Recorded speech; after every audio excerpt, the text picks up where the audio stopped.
Hello friends, কেমন আছেন সবাই? আশা করি অনেক ভালো আছেন। সোনা খুবই দামি একটা পদার্থ, আর যেগুলো মেয়েদের সাথে সাথে ছেলেরাও অনেক বেশি পছন্দ করে। তো বন্ধুরা, আজকের ভিডিওতে আমি আপনাদেরকে দেখাতে চলেছি সোনার বিস্কিট, চেন এছাড়াও আরও কিছু সোনার গহনা ফ্যাক্টরিতে কিভাবে তৈরি করা হয়। সোনার জিনিস কিভাবে তৈরি হয় সেটা জানার আগে এটা জানা খুবই জরুরি যে সোনা কোথা থেকে আসে। এই সোনা মাটি খুঁড়ে কিংবা পাহাড় কেটে বের করা হয়, আবার বহন্ত নদীর বালি থেকেও সোনা সংগ্রহ করা হয়ে থাকে। মাটি, বালি বা পাথর থেকে সোনা বের করা খুবই মুশকিলে পরিপূর্ণ কাজ। এই কাজ কোনো সাধারণ মানুষের দ্বারা হয় না, কিন্তু বর্তমানে আধুনিক মেশিন আবিষ্কার হয়েছে যার সাহায্যে এই কাজ খুবই তাড়াতাড়ি করা হচ্ছে। তো দেখুন বন্ধুরা, কিছুটা এইভাবে এই নদীর জলকে প্রসেসিং প্ল্যান্টে ছেঁকে সোনার টুকরোগুলি বের করা হয়। তো ঠিক এইভাবে এই সোনার টুকরোগুলি জমা করে ফ্যাক্টরিতে নিয়ে এসে পাঠিয়ে দেওয়া হয় ম্যানুফ্যাকচারিং প্ল্যান্টে এর পরের প্রসেসিংয়ের জন্য। তো এটা হলো দুনিয়ার সবচেয়ে বড় গোল্ড ম্যানুফ্যাকচারিং প্ল্যান্ট, যেটা আফ্রিকাতে অবস্থিত। এখানে সর্বপ্রথমে ছোট বড় সোনার টুকরোগুলো আলাদা করা হয়। যেগুলো সমান আকারের দানা কিংবা গোল হয়ে থাকে সেগুলো আলাদা জায়গায় জড়ো করা হয়, আর যেগুলোর আকার সাইজ আলাদা হয় সেগুলোকে আলাদা করা হয়। কিন্তু তারও আগে এই টুকরোগুলোকে হাইড্রোক্লোরিক অ্যাসিড দিয়ে খুব ভালোভাবে ধুয়ে নেওয়া হয়। এখানে যে সোনার টুকরো ছিল তা কিছুটা এই ধরনের সমান আকারের কনভার্ট হয়ে যায়। এবার যদি কথা বলি সোনার ইট তৈরি করার, তাহলে এই সোনার ইট তৈরি করার জন্য দুটি আলাদা পদ্ধতি অবলম্বন করতে হয়। একটি হলো প্রথমে সোনার দানাগুলো বক্সে ঢেলে হিট চেম্বারে পাঠিয়ে দেওয়া হয়, আর কয়েক মিনিট পর প্লেন বিস্কিট কিংবা ইটের আকারে বেরিয়ে আসে। আর এগুলোকে ঠান্ডা করার জন্য কিছুক্ষণ পর্যন্ত জলে রেখে দেওয়া হয়। এবার সময় এসেছে এর উপর হলমার্ক এবং সিল লাগানোর। তো এজন্য এক ধরনের মেশিনের ব্যবহার করা হয়। এই হলমার্কিং মেশিন হলমার্ক সিল লাগানোর কাজ চোখের পলকে করে দেয়। সোনার বিস্কুট তৈরি করার সময় যে যে অংশগুলিতে তাপ কম পায় সেগুলো বাঁকা আকারের বিস্কুটে পরিণত হয়। তো এগুলো কি করা যায়? তো তখন এগুলোকে আবারও গলিয়ে বড় ইটে পরিণত করা হয়। তো বন্ধুরা, এতক্ষণ তো আমরা জানলাম সোনার বিস্কুট আর সোনার ইটের সম্বন্ধে। এবার আমরা জানবো সোনার চেনের ম্যানুফ্যাকচারিং কিভাবে করা হয়। কয়েক বছর আগের কথা যদি বলি, তাহলে কারিগরের জন্য একটা ছোট্ট চেন বানানো ভীষণ বড় কাজের মতো মনে হতো। সর্বপ্রথম সোনার টুকরোগুলোকে গলিয়ে তা থেকে ছোট্ট একটি রড বানাতে হতো। তারপরে এই রডকে একটি রোলার মেশিনে বরাবর ভেতর বাহির করে একটি পাতলা তারের আকারে কনভার্ট করে নেওয়া হতো। এখন এই তারকে পাতলা মনে হচ্ছে না, তো পুরোনো সময়ে এই ডাই মেশিনের হেল্প নেওয়া হতো এই কাজের জন্য। প্রথমে এই তারকে বড় ছেদের ভেতর দিয়ে টানা হয়, তারপর ছোট, তারপর আরও ছোট, তারপর আরও ছোট ছেদের ভেতর দিয়ে টেনে টেনে এই তারটিকে পাতলা তারে পরিণত করে নেওয়া হয়। এই সোনার পাতলা তারটিকে জড়িয়ে জড়িয়ে ছোট্ট স্প্রিংয়ের আকার দেওয়া হয়, আর তারপর এগুলিকে কাটা হয়।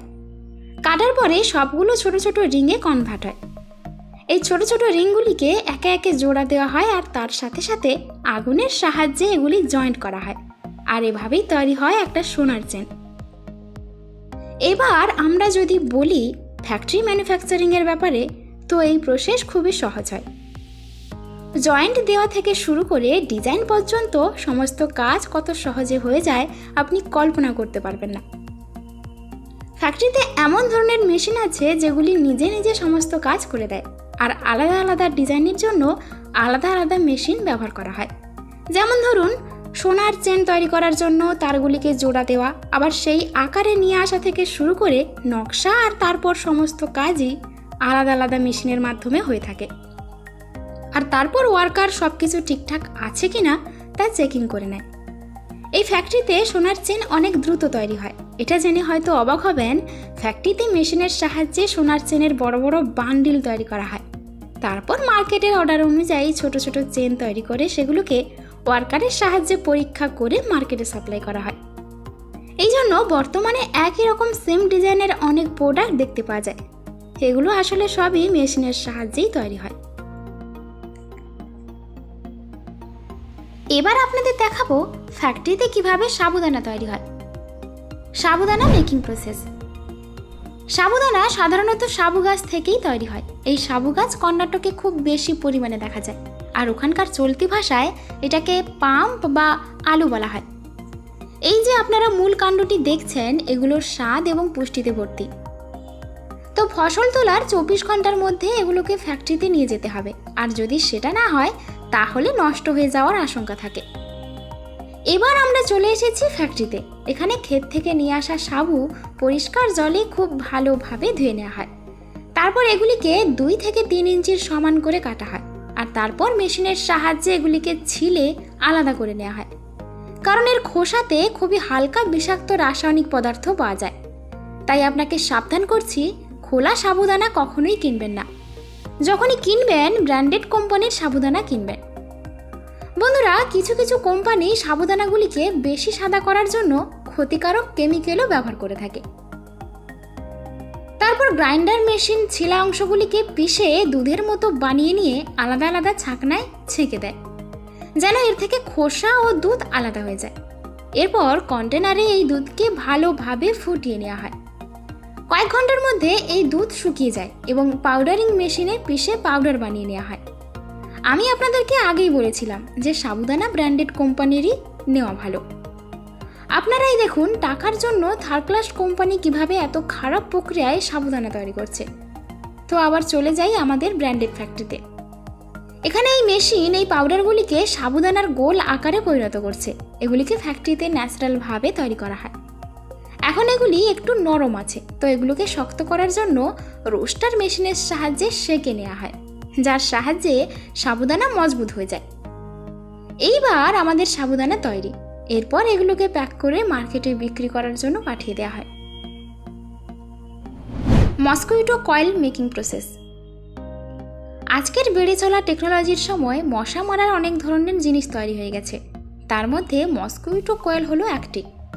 তো চলুন বন্ধুরা দেখে নেই এগুলো কিভাবে বড় বড় ফ্যাক্টরিতে তৈরি করা হয়।